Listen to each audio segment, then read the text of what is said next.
Have you ever faced a moment in life that truly mattered? A job interview that could change your career. A conversation that might redefine a relationship. A decision that felt like everything was riding on it. And then, suddenly, your mind goes completely blank. Your heart pounds. Your hands tremble. And all the preparation, all the confidence vanishes in an instant. Sound familiar? We've all been there. Moments where the stakes are high and yet we crumble. Not because we don't care, but because we care too much. So the question is, why do we lose control right when we need it the most? Why does pressure seem to hijack our ability to think clearly, speak confidently, and act wisely? This isn't just a personal flaw. It's not because you're weak or incapable. There's a deeper reason. And today, we're going to uncover it. You see, science has shown that when we're under pressure, our brain doesn't treat it like a challenge, it treats it like danger. And when the brain senses danger, it reacts fast. Too fast. It pumps out cortisol, floods you with adrenaline. It shuts down your rational mind and hands the steering wheel to your survival instincts. In that moment, you're no longer calmly thinking, you're just trying to survive. Even if the danger is just a question in a meeting or a spotlight on a stage. But here's the truth that changed everything for me. Staying calm under pressure is not a gift you're born with. It's a skill. And like any skill, it can be trained, strengthened, and mastered. Think about the most composed people you've seen, maybe a public speaker who seems unshakable, or a leader who makes tough calls with grace. They weren't born fearless. They built that presence, step by step. They learned how to breathe through the chaos, how to think clearly when the world gets loud, how to center themselves when emotions are trying to take the wheel. And guess what? So can you. This video isn't just here to explain why pressure affects your mind. It's here to help you reclaim your power when it does. We'll explore the science behind stress, yes, but more importantly, we'll dive into practical tools you can use in everyday life. How to rewire your brain's reaction to high-stakes moments. How to use breath and body to anchor your mind. How to shift your perspective from panic to presence. And how to build emotional strength, not in the heat of the moment but in your daily rituals. Because being calm in chaos is not about pretending nothing's wrong. It's about learning to respond with intention, not impulse. It's about creating space between what's happening and how you choose to deal with it. Let me ask you something. What if your calmness became your greatest advantage? What if you stopped reacting and started letting give in when things get tough? Imagine walking into your next big moment not with fear, but with focus. Not overwhelmed, but grounded. That's not just possible, it's learnable. But it begins here. With awareness, with understanding, and with the choice to train your mind the same way you train your body. Because life will always throw pressure at us. There will always be deadlines, decisions, emergencies, and emotions. But how we handle them, that's where we find freedom. So here's what I want you to do right now. Take a deep breath. Inhale slowly through your nose. Hold it for a second. Now exhale gently through your mouth. Feel that. That's the first step. The first signal to your brain that you're safe. That you're here. That you're in control. And if you stay with me throughout this video, you'll learn how to take that single breath and turn it into a daily habit. A mindset. A superpower. Because this isn't just about managing stress. It's about mastering yourself. You don't have to wait for your world to get quieter to find peace. You just have to stop giving the noise so much power. Let's walk this journey together. Let's train the mind to be calm under pressure. And let's start today. Let's begin with the first key to staying calm under pressure. Understanding what's actually happening inside your body. Because here's the truth. Your reaction to pressure isn't a personal flaw. It's biology. When you're in a high-stress situation, whether it's a presentation, a tense conversation, or an unexpected challenge, your brain doesn't say, "Ah, we're just speaking in front of people." No, it says, "Oh, this feels like danger." And in a split second, it activates what scientists call the fight or flight response. It floods your system with adrenaline, releases cortisol. Your heart beats faster. Your breathing becomes shallow. Your muscles tighten. Your body is literally preparing to fight or to run. Now think about that for a moment. That might be helpful if you were running from a wild animal. But in real life, In modern life, where the threat is a Zoom meeting or your boss asking a tough question, this response backfires. Instead of helping you think clearly, it shuts down your prefrontal cortex, the part of the brain responsible for logical thinking, decision-making, and language. You know all the things you need when you're under pressure. So if you've ever stumbled over your words, blanked out during a big moment, or felt overwhelmed by even a small challenge, you're not broken. You're simply reacting like any human would when their brain believes they're in danger. But here's the empowering part. Once you understand this biological reaction, you can learn to interrupt it. You can retrain your system to respond differently. Let me give you a simple but powerful example. It starts with one of the most underrated tools you already have: your breath. You see, when your brain senses stress, your breathing automatically becomes short and shallow, reinforcing the idea that something's wrong. But if you consciously shift to slow, deep belly breathing, you can actually send a signal to your brain that says, "Hey, we're safe. You don't have to panic. We've got this." It's like flipping a switch in your nervous system from survive to thrive. Here's a quick tool you can practice anywhere, anytime. The 3 deep breath reset. Inhale slowly through your nose for 4 seconds. Hold it gently for 2 seconds. Exhale slowly through your mouth for 6 seconds. Repeat 3 times. That's it. Just 3 deep, intentional breaths from the belly, not the chest. No one even needs to know you're doing it. And in those few seconds, your cortisol levels begin to drop. Your heart rate slows. Your clarity starts to return. Now, you might be wondering, can something that simple really work? Absolutely. In fact, studies from Harvard Medical School and the Hartmouth Institute have shown that intentional breathing can reduce stress markers in just a few minutes, sometimes even seconds. It's what elite athletes use before clutch moments. It's what Navy SEALs train with before missions. And it's what you can use every single day. The key is consistency. Because when you train yourself to recognize the physical signs of stress, the sweaty palms, the tight chest, the racing heart, you can make a conscious choice. Instead of spiraling, I will breathe. Instead of reacting, I will pause. Instead of fearing this moment, I will meet it. This isn't about eliminating stress. It's about building a relationship with it, learning its language, and more importantly, learning how to speak back. So the next time you feel yourself tightening up in the middle of a stressful situation, don't just power through. Tune in, breathe in, reset, because sometimes the most powerful thing you can do is to take a single, conscious breath and remind your mind, we're not in danger, we're just being challenged, and we are more than ready. Pressure is something we all face. Sometimes it shows up as a deadline, sometimes as a difficult conversation. Other times it's that silent inner voice whispering, "Don't mess this up." But here's something that may surprise you. It's not the pressure itself that breaks you, it's how you interpret it. You see, your brain has 2 options when facing a high-stakes moment. It can say, "This is a threat," or it can say, "This is a challenge." That one shift in mindset can completely transform your emotional and physiological response. Let's look at what the science says.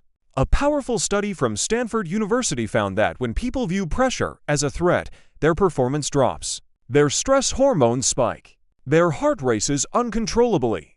Their brain tightens, and their confidence crashes. But when those same people are trained to view pressure as a challenge, something remarkable happens. Their focus improves. Their resilience increases. And they actually perform better under the same conditions. Think about that.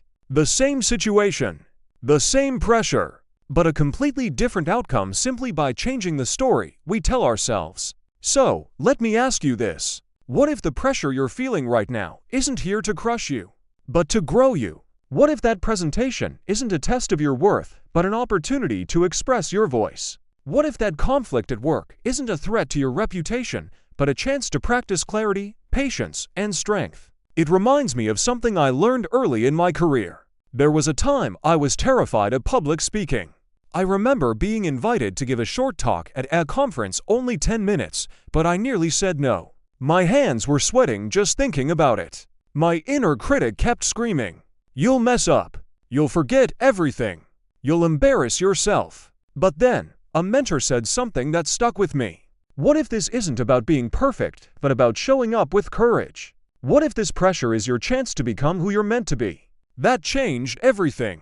Instead of obsessing over the fear, I started preparing from a place of growth. I saw the nerves not as a signal to run, but a sign that something important was about to happen. And when I finally stepped on stage, I didn't deliver a flawless speech, but I spoke from the heart. And it was enough. More than enough. Here's the truth. Pressure exists because something matters. You don't feel pressure over things you don't care about. So when pressure shows up, don't shrink from it. Don't curse it. Don't fight it. Instead, listen to it. Let it remind you that you're in a meaningful moment. That you're alive. That you care.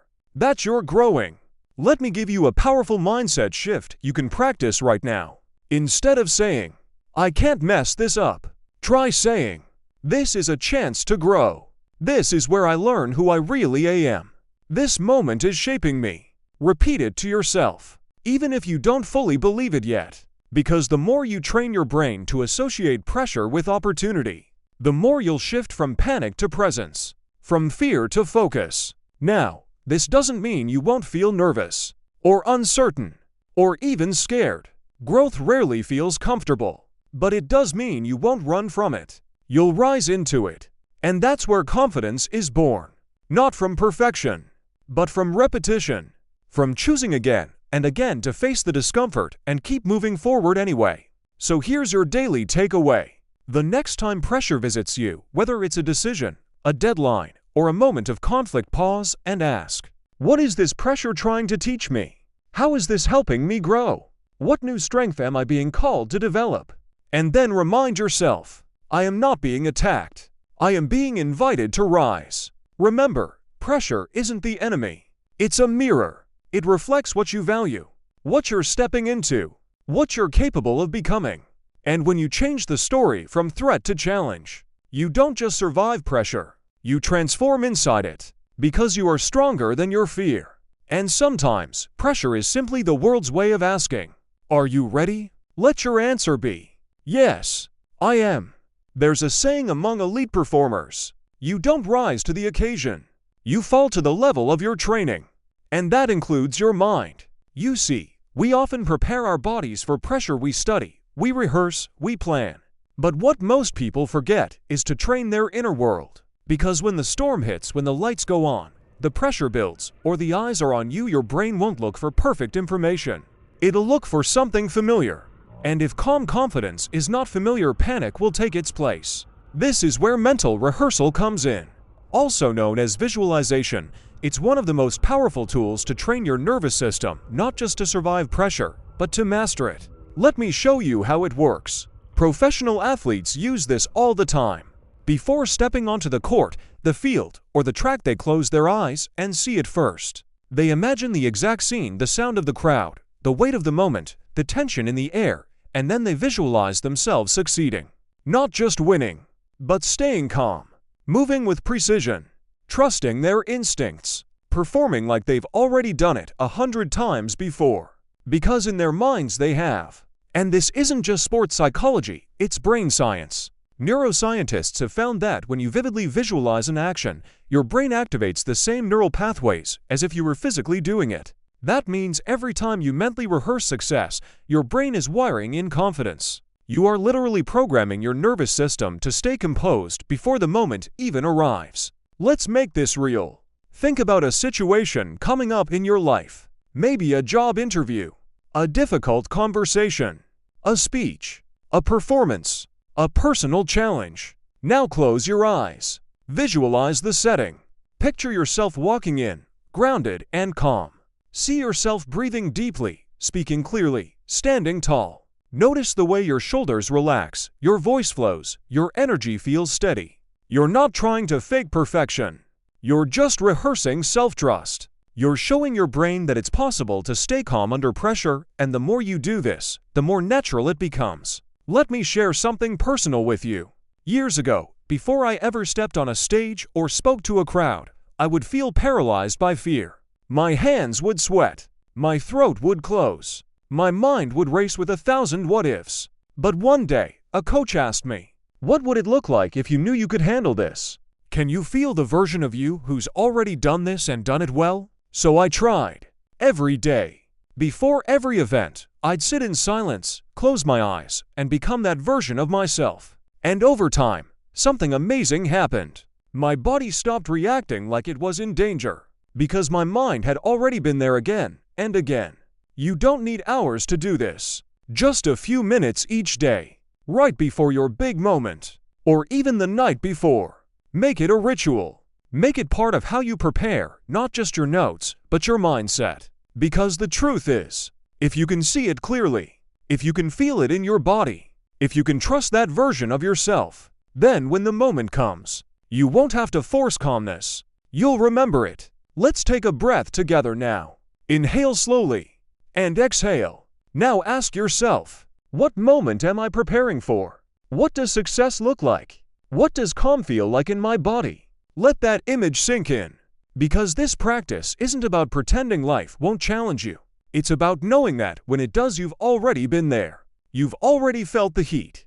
And you've already trained your mind to stay cool inside it. So next time you're tempted to worrying about how you'll perform, don't just hope for the best. Rehearse it. See it. Feel it. Live it before it arrives. Because when the pressure builds, you won't be surprised. You'll be ready. Let me ask you something personal. How many times have you played a moment in your head for it even happeningly to feel your stomach twist and your chest tighten? You imagined the worst-case scenario. You pictured yourself failing. You wondered, what if they judge me? Or what if I freeze? Or what if I'm just not enough? It's wild, isn't it? How the mind can build entire catastrophes out of nothing but a few what-ifs. But here's the deeper truth. Anxiety doesn't come from the present. It comes from the mind leaving the present. It rushes ahead into the future where things are uncertain, unpredictable, and uncontrollable. And the more we chase those thoughts, the more we disconnect from the only place where calm actually lives. Right here, right now. So what do? We come back. We return to the moment in front of us, to the breath we're taking, to the ground beneath our feet, to the next word, the next step, not the entire staircase. Because calm doesn't come from knowing the whole plan. It comes from trusting the present enough to take the next small step. So here's a simple question I want you to remember. What is the next smallest thing I can do right now? Not, how do I fix everything? Not, what if it all goes wrong? But, what is one clear, grounded action I can take right now? Because when the mind tries to sprint 10 miles ahead, you don't need to chase it. You just need to pause, breathe, and take one mindful step forward. That one shift from panic to presence can change everything. Let me give you an example. Imagine you're about to speak in a meeting. You've rehearsed. You know your stuff. But suddenly, the fear creeps in. What if I mess up? What if they think I'm incompetent? What if I forget everything? You feel your heart rate climb. Your palms start to sweat. At that moment, you have two choices. You can either spiral into the unknown, trying to mentally control every possible outcome, which never works. Or, you can pause, take a breath, and ground yourself in the only thing that's real this moment. Say to yourself, I don't need to predict the next 10 minutes. I just need to breathe. I just need to say the next sentence. I just need to stay here. And from that place you'll find calm again. Here's something powerful I've learned on my own journey. Most of the time, when I feel overwhelmed, it's not because something terrible is happening. It's because I've left the present moment. I've abandoned the now to live in a future that hasn't even arrived yet and may never arrive the way I imagined. But when I return, when I ground myself in my breath, in my body, in what I can do, suddenly everything softens. I remember that clarity is always available. That peace was never gone, I just wasn't where peace lives. Let's make this real. Let's practice it right now. Sit with me. Take a slow inhale through your nose. Hold it. And exhale gently through your mouth. Now ask yourself, what's one small thing I can do today that brings me back to center? Maybe it's finishing one task. Maybe it's walking away from the screen and stepping outside. Maybe it's simply drinking a glass of water and breathing in silence for 60 seconds. It doesn't have to be dramatic. It just has to be now. We live in a world that's constantly pulling us away from the moment. Notifications, deadlines, worries, overthinking. But the truth is, life doesn't happen in the future. It doesn't happen in your fears or your fantasies. It only happens now. And if you miss now, you miss your power. Because this moment is where calm begins. This breath, this choice, this awareness. So the next time you feel yourself slipping, when the fear rises, when the pressure builds, when the voice in your head starts racing ahead into unknown territory, come back. Anchor yourself. Feel your feet. Feel your breath. Feel your body. And remind yourself, I don't need to control the future. I just need to be here now. I don't need all the answers. I just need the next right step. I don't need to be perfect. I just need to be present. Because presence is more than awareness. It's power. And calm isn't some distant state reserved for monks or gurus. It's your birthright. It's your baseline. And it's available to you every single day when you choose to return. Let this moment be that return. Let this breath remind you of who you really are. Not a mind lost in chaos, but a presence rooted in strength. Now, take another deep breath. And come back to now. Let me share with you one of the most overlooked superpowers of calm people. It's not what they say. It's not what they do. It's what they don't rush into. It's their ability to pause. Yes, to simply pause. In a world that moves faster every day, where we're trained to reply instantly, react emotionally, and decide urgently, the ability to pause has become a rare kind of wisdom. But in that pause lives everything. Clarity, composure, courage. Pressure makes us impulsive. It whispers, hurry up. Say something now. Fix it immediately. But the truth is, the moment you feel rushed is often the exact moment you need to slow down. Before you speak, pause. Before you react, pause. Before you choose, pause. Because every pause gives your mind a chance to catch up with your heart. It gives your higher self a seat at the table instead of letting emotion run the show. Let me tell you a quick story. A friend of mine once shared how he almost quit his job during a heated moment. His boss criticized him in front of others. He felt embarrassed, angry, betrayed. His instinct, walk out, right then, right there. But instead, he stepped outside, sat in his car, closed his eyes, and paused. He didn't text anyone, didn't call HR. He just sat with the storm inside him. He let the wave rise, then fall. And in that space, not days later, but just 5 minutes later, he realized, I don't want to quit. I want to grow. I want to speak up with strength, not with anger. And he did. The next day, calmly and respectfully, he had a conversation that completely changed the dynamic with his boss. That moment didn't just save his job. It elevated his sense of power because he remembered he had a choice. That's what the pause gives us. Space to choose instead of react. Space to breathe instead of break. Space to lead instead of lash out. It's in that pause where you shift from instinct to insight. Here's the practical part. The next time you feel that surge, that emotional pull to snap, to shout, to shut down, try this. Feel your feet on the ground. Take one slow breath in through the nose, out through the mouth. Say quietly in your mind, this moment doesn't control me. I choose how I respond. It sounds simple, but it's not always easy. Why? Because our ego wants to react. It wants to defend, to win, to speak first. But your wisdom, it lives in the quiet. It lives in restraint. It lives in that second you gift yourself before you move. I've learned this the hard way. There were times I answered emails too quickly and regretted it. Times I raised my voice when what was needed was stillness. Times I rushed into decisions that would have been completely different if I'd just given myself a few extra moments. But over time, I began to notice the pattern. The greatest regret often came from moments I didn't pause. And the greatest peace came from the times I did. You don't need 30 minutes of meditation to reset your mind. Sometimes, all it takes is 3 seconds of silence. Let me show you what that feels like right now. Stop reading. Close your eyes for just a moment. Breathe in. Hold it. Breathe out. Now imagine carrying that pause into your next difficult conversation. Your next big decision.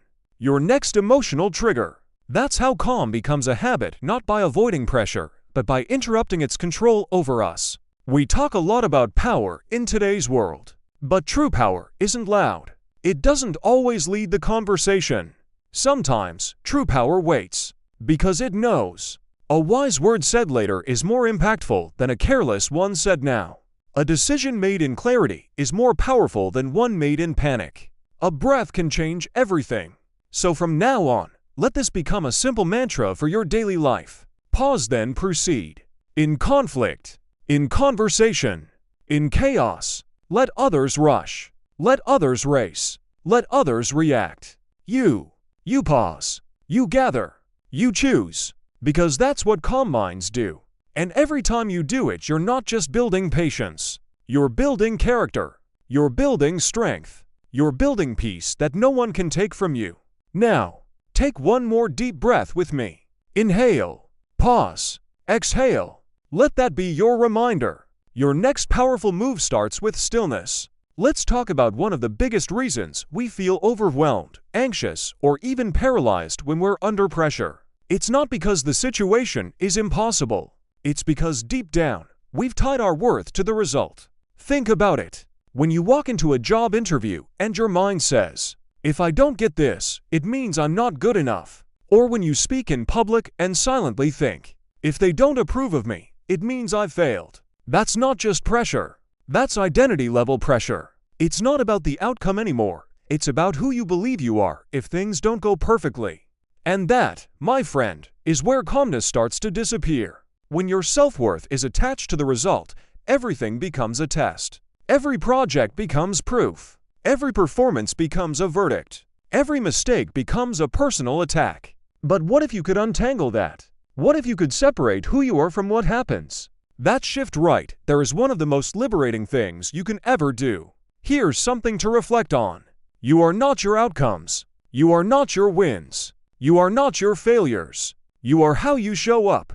You are what you learn. You are the intention behind the action, not the applause it receives. When you understand that, suddenly the weight lifts. You can walk into the interview knowing, whether I get the job or not, I am still enough. You can speak on stage thinking, whether they love it or not, I showed up fully. You can take a risk knowing, success doesn't define me. My courage does. Let me share something personal. There was a time when I obsessed over every outcome, every view count, every comment, every yes or no.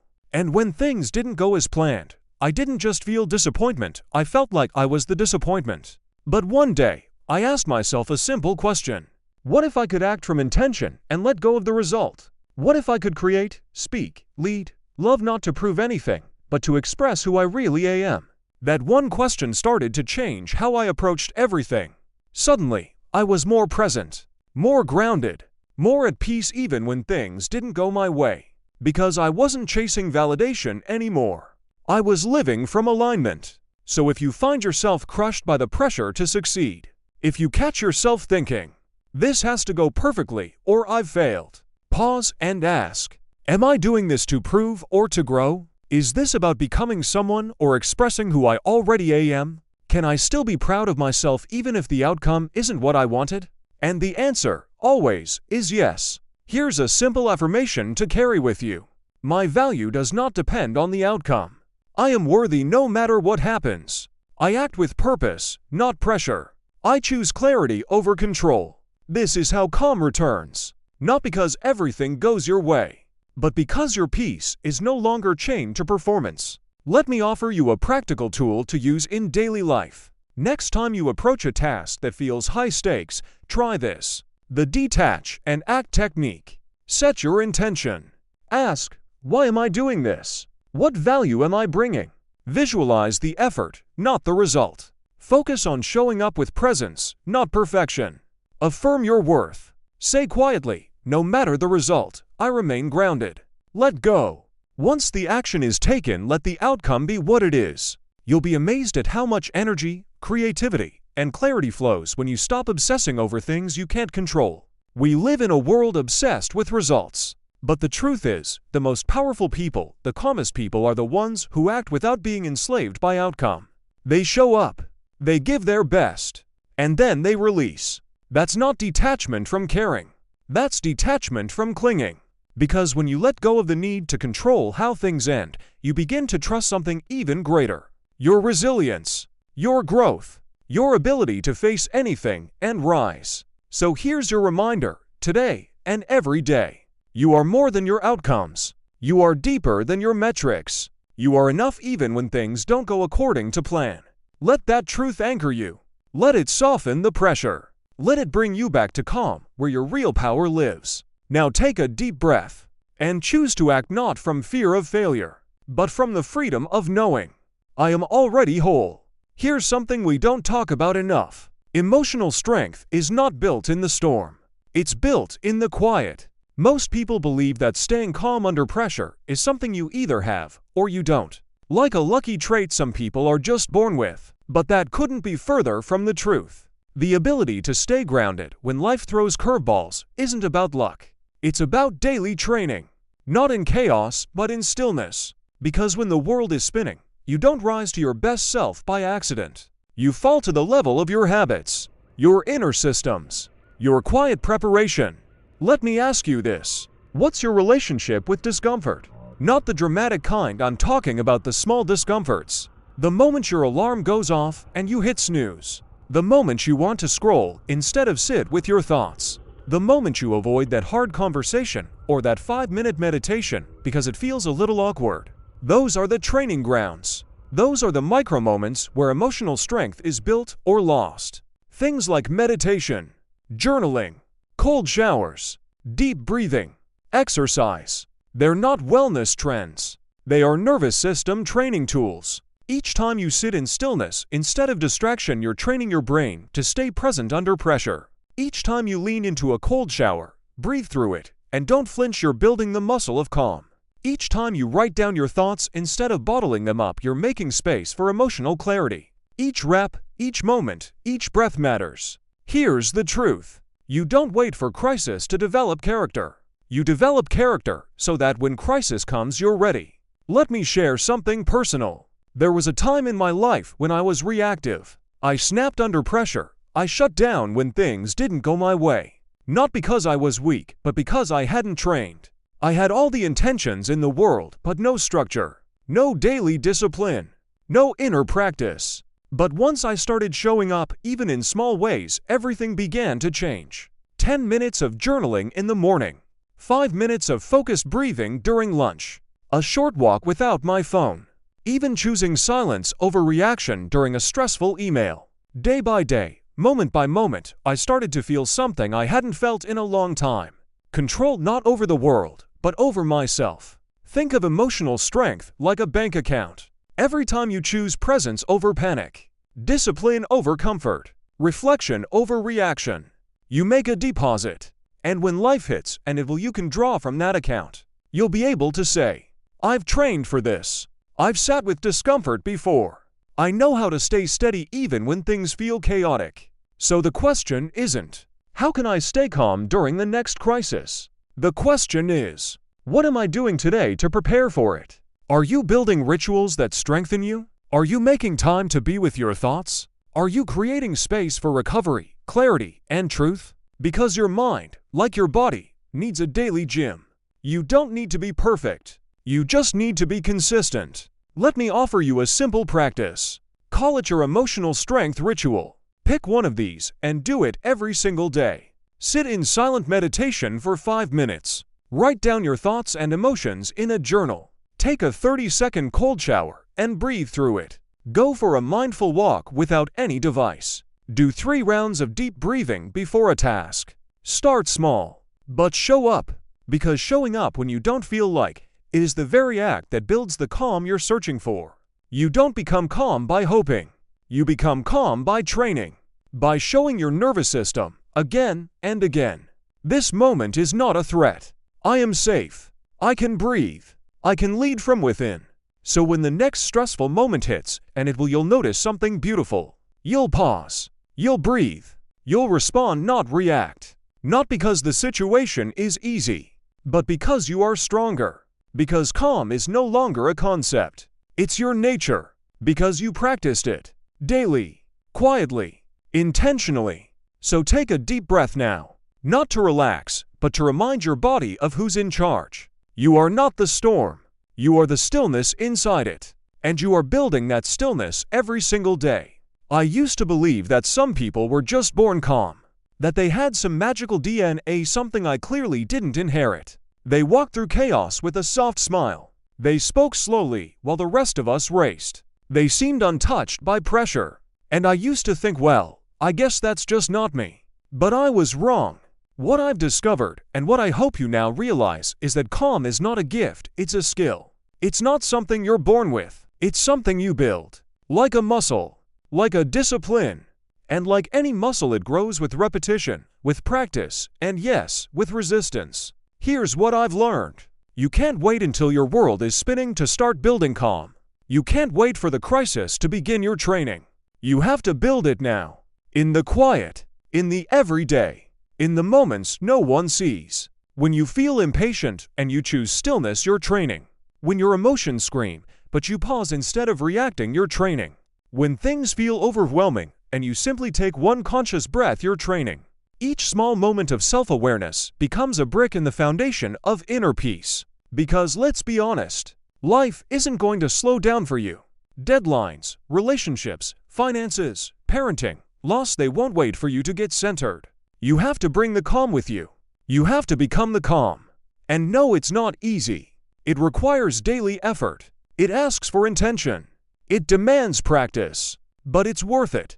Because once you start doing this work, once you start rewiring your responses, once you start creating space between trigger and reaction, something beautiful happens. You stop being controlled by life, and you start co-creating with it. There's something deeply powerful about a person who can remain grounded when the world is chaotic. Who doesn't run from hard conversations? Who doesn't panic at the first sign of challenge? Who doesn't crumble under pressure, but instead rises within it?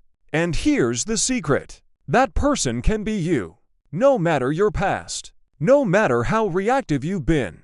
No matter how sensitive or intense you think you are. You can learn this. You can grow this. You can own this. I've seen it in myself. There was a time I felt completely at the mercy of my emotions. One stressful email could ruin my whole day. A single judgmental glance could send me into a spiral of insecurity. I reacted without thinking. I overthought without end. But step by step, through breathwork, reflection, slowing down, and facing the uncomfortable, I began to change. Not overnight. Not perfectly. But consistently. And now, I don't just cope with pressure. I lead through it. I don't always have the answer, but I have the presence. And presence is where answers are born. So if you've been wondering, how do I stay calm when everything feels like too much? The answer is this. You don't wait for calm to come to you. You become the one who brings calm into the room. Not by pretending everything's fine, but by grounding yourself so deeply that no storm can approach you. Let's recap for a moment. You've learned the biology behind stress, how your brain misreads challenge as danger. You've learned to reframe pressure as a path to growth, not a threat to survival. You've practiced visualization, anchoring in the present, the art of the pause. You've understood how letting go of outcome restores your power. And you've discovered that emotional strength isn't made in the moment of crisis, it's cultivated in the quiet spaces between. That's not just mental health advice. That's a blueprint for personal mastery. So here's what I want to leave you with. Start small. Start now. Start with what's right in front of you. You don't need an hour of meditation to reclaim your peace. You need a single breath. You don't need to be a monk to respond with grace. You need a moment of awareness. The calm you're looking for is already inside you. It's not waiting on the next promotion. It's not hiding behind success. It's not something you'll feel once the world behaves. It's something you create, moment by moment, through presence and practice. So today, make the decision. Don't just survive the next wave of stress. Don't just push through the next panic. Choose to become the kind of person who can lead with clarity. Choose to become the kind of person who pauses, breathes, and listens inward before the world tells them who to be. Because calm is not weakness. Calm is not detachment. Calm is not passivity. Calm is strength. Calm is vision. Calm is a superpower. And now you know it can be trained. Take a breath. Feel your feet on the ground. Smile even just a little. And remember, if I can master my mind in pressure, I can master my life in any condition. Let's not just endure life. Let's lead it from the inside out.